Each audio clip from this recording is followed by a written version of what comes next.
रात के 3 बजे क्या होता है? रात के 3 बजे दुनिया सो रही होती है, लेकिन कुछ ऐसा होता है जो साइंस भी पूरी तरह एक्सप्लेन नहीं कर पाती, और कुछ लोग कहते हैं इस वक्त कुछ और भी जाग रहा होता है।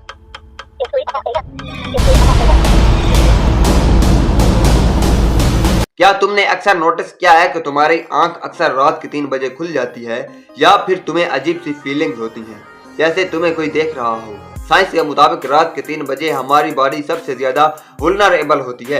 इस वक्त बॉडी टेम्परेचर लोएस्ट होता है, हार्ट रेट स्लो होता है और ब्रेन डीप स्लीप फेज में होता है।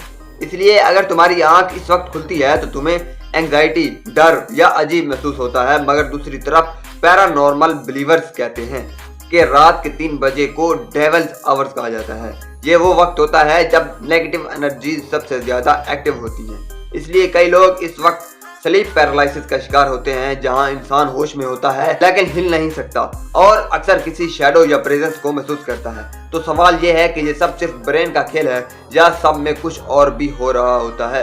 अगर तुम्हारी आंख भी रात के 3 बजे खुली हो तो कमेंट में जरूर बताओ और फॉलो करो ऐसे ही मिस्टीरियस वीडियोस के लिए।